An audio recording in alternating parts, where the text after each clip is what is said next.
سلام و درود بینندگان ارجمند یوتیوب کانال روزنامه جمهوریت و بینندگان برنامه های گنج فرهنگ. امروز مهمان ما هستند یک تن از تاجیکان بسیار هم قوی اراده و دانشورز و بسیار هم صاحب تجربه، برادر عزیزمان از افغانستان، احمد ظاهر جهیش. احمد ظاهر جهیش اعضای شورای جوانان مسلح ولایت کاپیسا هستند و خودشان هم زاده همین ولایت هستند. یکی از نامزدهای شورای عالی جوانان بودند. با گردش تقدیر، چون وضع امروزی افغانستان با ما شما معلوم است، به تاجیکستان آمدند، چون تاجیکستان خانه امیدی تمام تاجیکان جهان است. ایشان هم چون وضع متشنج شد روی آوردن به تاجیکستان و این سفر اولینشان به تاجیکستان است و حالا میخواهیم از ایشان بپرسیم که به تاجیکستان چگونه آمدن و تاریخی سفرشان به تاجیکستان چگونه بود. در مورد اون وضعی بسیار هم حساسی که امروز در افغانستان است کمتر صحبت میکردیم. سلام و درود تقدیم میکنم خدمت شما بزرگ مهر عزیز، خدمت بینندگان و شنوندگان جمهوریت. انشاءالله که همیشه جور و صحت سلامت باشن، لباس عافیت بر تن داشته باشن و قسمی که شما گفتین آرزو و مهر و محبت یک جوان خاصتا بخش از جغرافیایی است که در او زندگی کرده و بزرگ شده، بر از او امیدها ساخته و بالاخره با یک امیدها پرورش شده، با امیدها بزرگ شده و آرزو و دیدگاهش همیشه همیست که بتانه بر نسل خود، برای کشور خود، برای جامعه خود خدمتی بکنه و همون چیزی که اجداد و بزرگا بر ازی به سرمایه گذاشتن از او استفاده کنه و به نسل خود خدمت کنه. و قسمی که شما گفتین دیدگاه ما همیشه در جامعه که زندگی کردیم همی بوده که باید جامعه ما روشن فکر باشه، به دور از جنگ باشه، به دور از درده های جنگ باشه، چون خود ما نسلی هستیم که بدبختانه در سال 94 متولد شدیم که در سال 93 طالب ها آمدند در افغانستان و جامعه ما را تسخیر کردند و از امو آوان طفولیت که آرزوی داشتیم که بازی های طفلانگونی خود را داشته باشیم، همیشه با قلم بازی کنیم، همیشه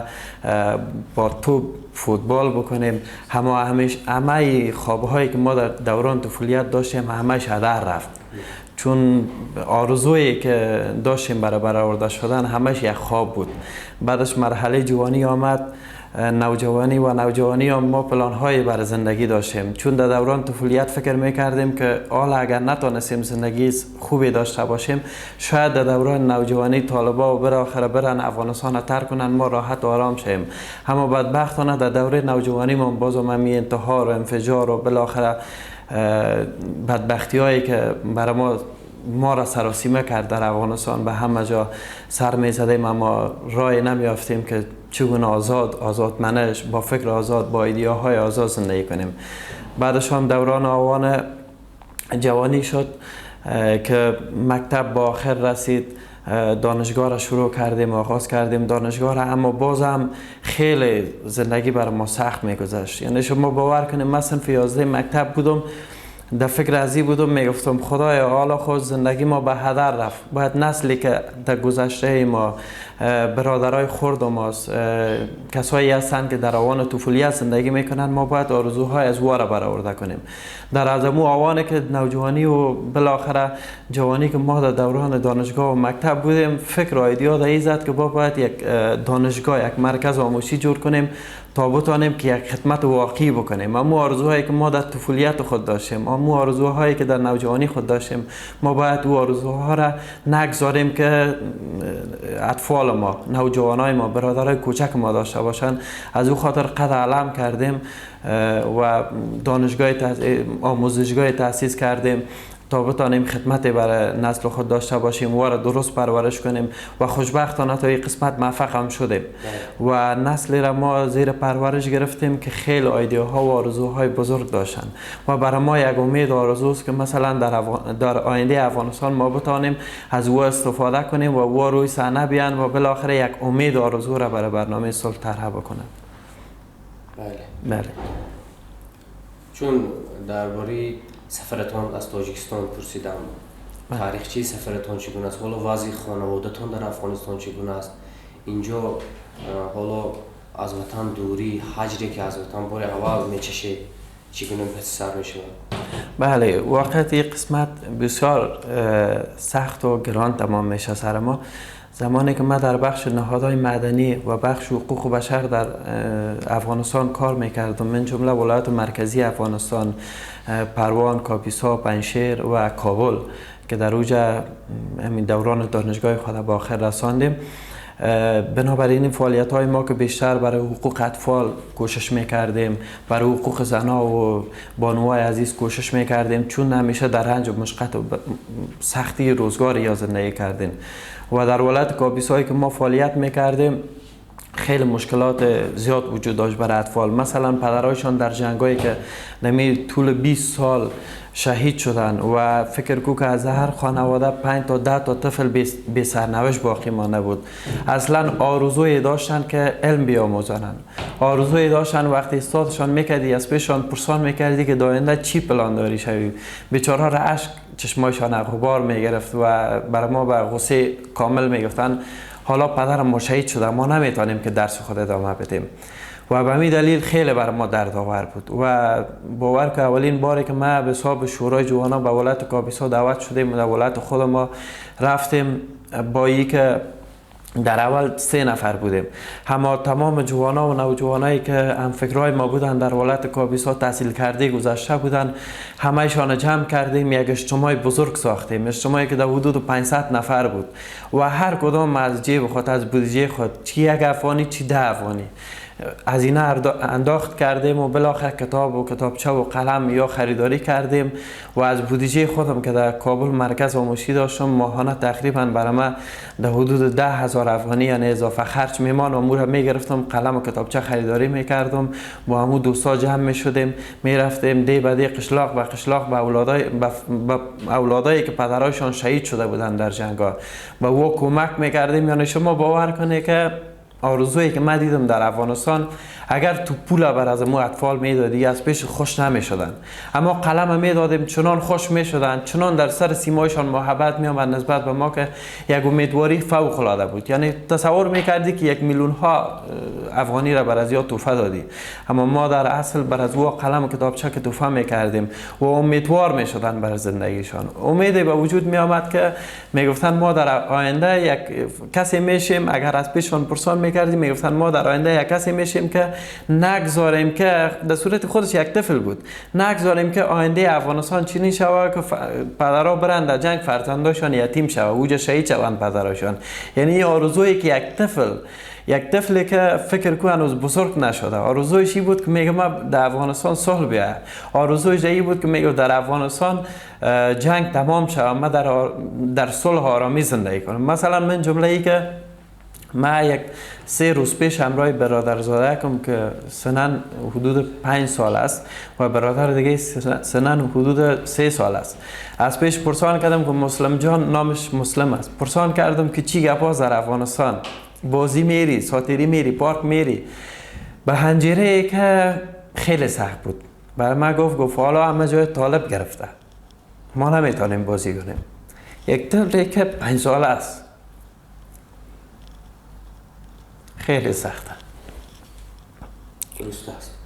یک طفلی که 5 سال است باید در فکر بازی باشه، اما در فکر جنگ است، در فکر بدبختی است که در افغانستان آمده. این خیلی سرمایه‌گران تمام میشه و همین گپا باعث شد که ما فعالیت‌هایی که اجتماعی داشتیم، فرهنگی داشتیم، برای حقوق زنها کار میکردیم و دشمنان کوردل افغانستان برای ما اخطار دادن و بیشتر از 2 بار سر ما حمله شد و اخطار آخر هم برای ما دادن که اگر یک بار دیگه در ما حول ولایت کاپیسا طلبی بینیم و دوستای طلبی بینیم همه ایتان ترور میکنیم، از بین میبریم و همین گپا باعث شد که ما فامیلم تصمیم گرفت، چون 2 سال قبل من برادرهای خود شهید دادم، مادر جانم سر من قسم میاد کرد تو باید خارج از افغانستان بری، چندین بار من ولی که حاضر نشدم، بالاخره قسم میاد کرد که باید بریم، چون ما عزیزای خود عزیز دادیم و ایره تحملش نداریم که دیگه عزیز خدا، دیگه فرزند خدا عزیز بدیم و به همین خاطر 4 ماه قبل من وادار به این شدم که ترک وطن بکنم وقتی که ترک وطن بکنم اولین پلانی که گشت در فکرم، اولین ایده‌ای که کشوری را تارگت انتخاب کردم بر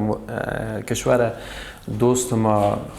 تاجیکستان بود. چون از قبل وقتی که از طریق صفحه های مجازی، از طریق تلویزیون های ملیش وقتی من تماشا میکردم مردمش، خوش زبانیشان، فرهنگشان، خیلی آغشته فکر به شده بودم و انتخاب کردم که من باید به کشور تاجیکستان برم. به اولین باری که من قدم گذاشتم به ایرپورت یا میدان هوایی که ما برش میگم، یعنی طوری به ما برخورد شد که خیلی یک محبت، خیلی یک دلگرمی خاص. مردم تاجیکستان واقعیت علم دوست است، علم پرور است. با این اندازه که با این ساختمان بزرگ به خاطر نسل خود جور کردین، ساز کردین که بیان مردم درس بخوانه و مطالعه بکنه، بسیار یک امیدوار کننده است. محیط خانوادگیتون که چطور که در بالا گفتیم پدرتون افسر هستند،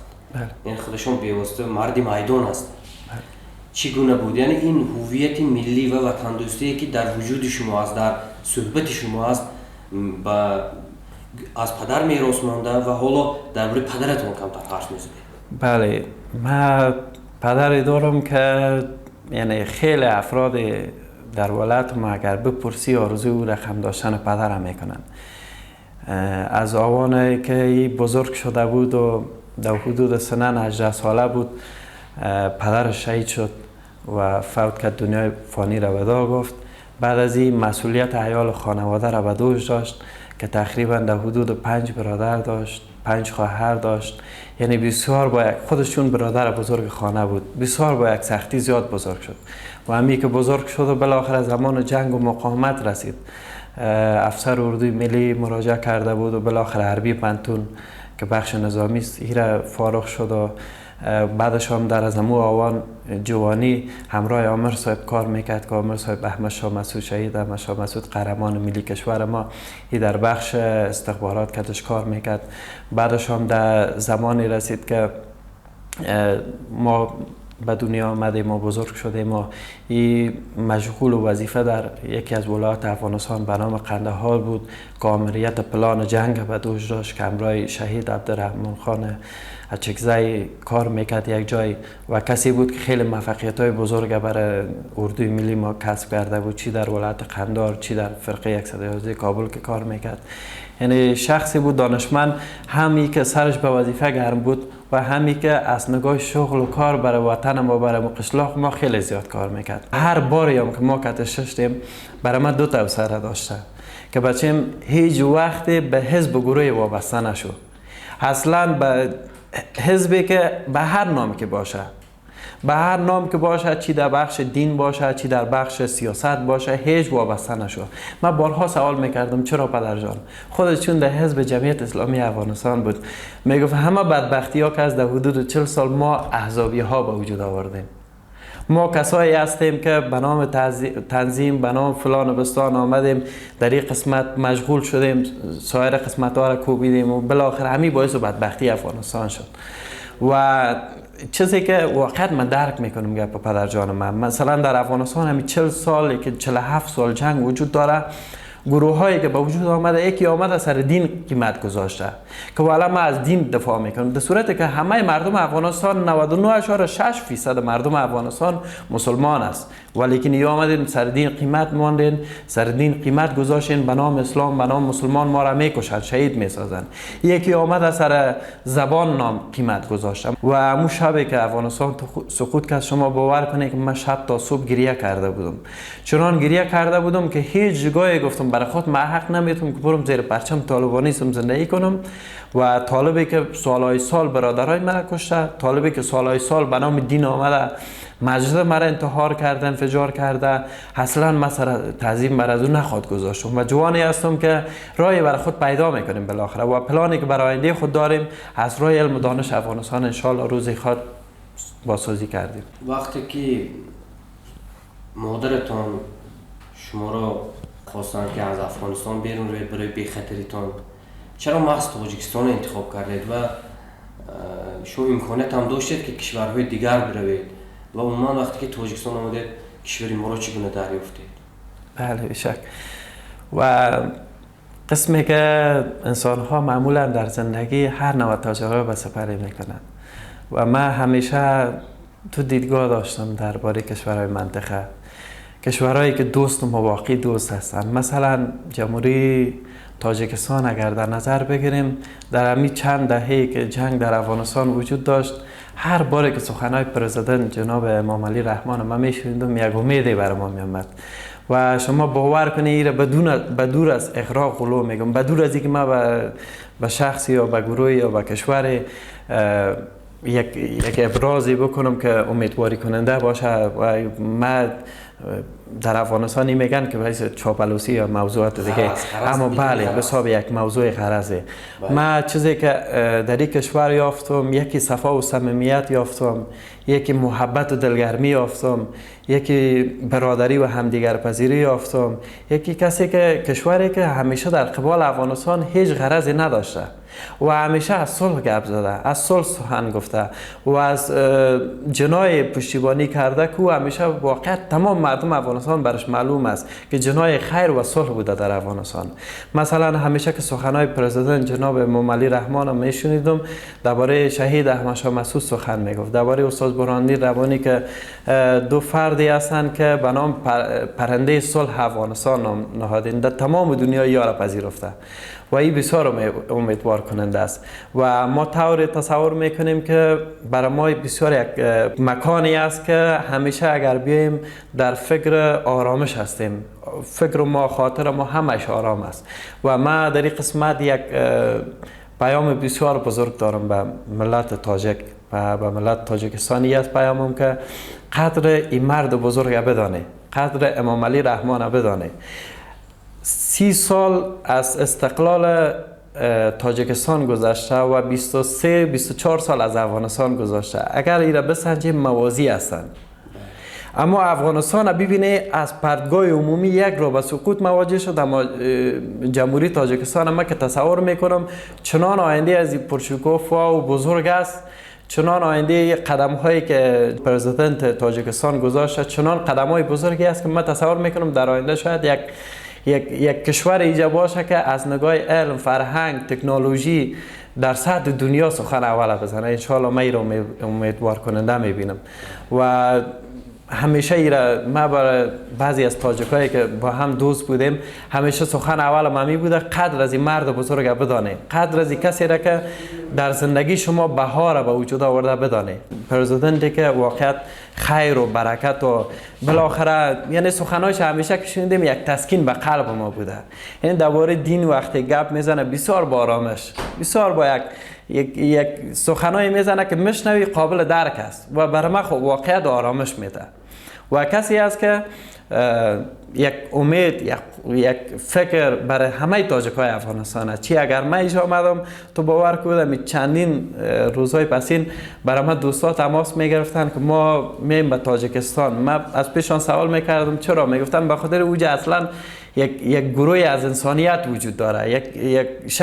شخصی وجود داره در رأسشان که شخصیت بزرگ ملی هستند. و یک موضوع خاصی که من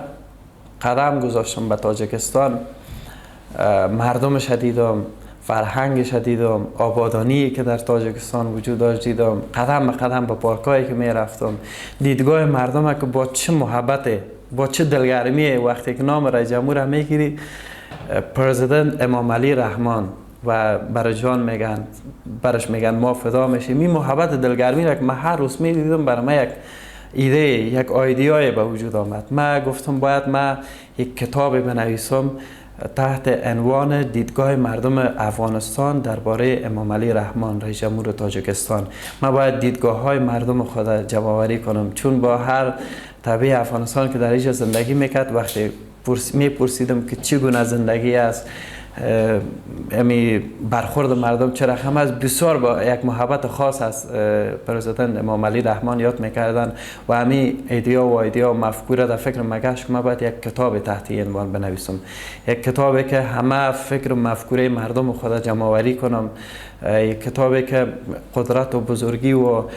شهامت و مردانگی جناب رئیس جمهور در او بگنجانم و یک کتاب بخیر ما شروع کردیم تا جای کارش پیش بردیم به سطح قلمی نوشته کردیم. انشالله ای که در آینده ها بتونم میره تکمیل کنم. چی حال چی در آینده من این کتاب تکمیل کردنی هستم و انشالله بخیر تکمیلش خواهد کردم. بله،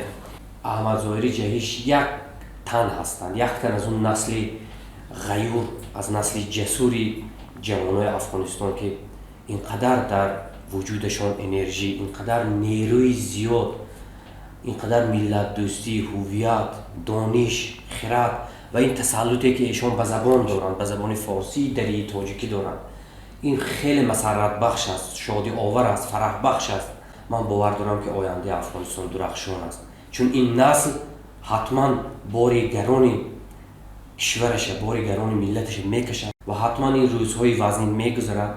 و شاعر هم خوب میفرماید ناامید نباید شدن از گردش ایام، هر شام که آید ز پی آن سحری هست. بینندگان ارجمند یوتیوب کانال روزنامه جمهوریت، اینک رسیدیم به فرجام باز یک برنامه ما که سرشار از مسئله های مبرم بود، سرشار از دردهای برادران همجوار ما، برادران عزیز ما از افغانستان بود که یک تن از نمایندگانشان احمد ظاهری جهیش اینجا صحبت کردند و با امید آن که آینده افغانستان روشن باشد، با امید آن که